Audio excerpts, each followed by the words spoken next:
Quando a gente vai criar um dashboard ou escolher um gráfico, basicamente a gente tem que preocupar com duas coisas: o qual visual que a gente vai escolher, qual gráfico que a gente vai usar e formatar esse visual da melhor forma possível.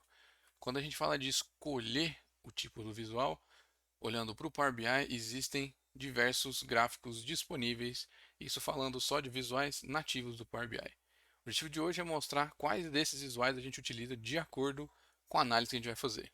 Começando com uma das análises mais comuns, que é comparação. Quando você quer comparar duas categorias, os visuais de barra e coluna são os mais adequados para esse tipo de análise. Quando você quer apresentar uma mudança ao longo do tempo, o gráfico de linha é muito utilizado. Gráficos de barra também podem ser utilizados, mas eu prefiro particularmente o gráfico de linha. Gráfico de colunas, né, no caso, ele pode ser utilizado quando você quer comparar duas categorias ao longo do tempo.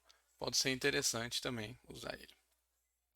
Quando você quer ver dados espaciais, né, localizações geográficas, pode ser interessante se você quiser destacar isso no mapa. A informação do mapa é importante. Use o visual de mapa propriamente dito e não só um gráfico de barra ou de coluna com o nome do país ou estado selecionado.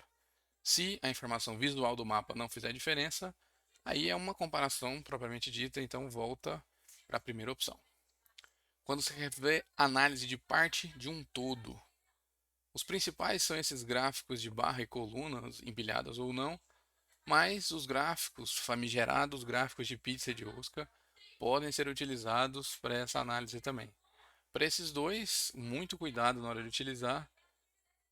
Os principais cuidados, a gente já deve ter falado isso em outros vídeos, mas quando você tem várias categorias, não é muito bom para enxergar nesses gráficos, ou quando a diferença entre essas categorias está muito próxima. Então, se um valor for 51% e o outro 49%, você não vai ficar muito evidente essa diferença no gráfico de pizza ou no gráfico de rosca, tá? A diferença desses dois é zero. O gráfico de rosca é um gráfico de pizza com um buraco no meio. Simples assim. Quando você quer fazer uma correlação, quando você quer ver como é que o comportamento de uma variável impacta no comportamento de outra variável, o gráfico aí, de dispersão é muito utilizado para isso. Quando você quer mostrar os famosos big numbers, ali, uns valores únicos, uns totalizadores, é importante, né, para a gente ter uma visão geral do painel. E usar os cartões, os visuais de cartões são bem interessantes para esse sinal.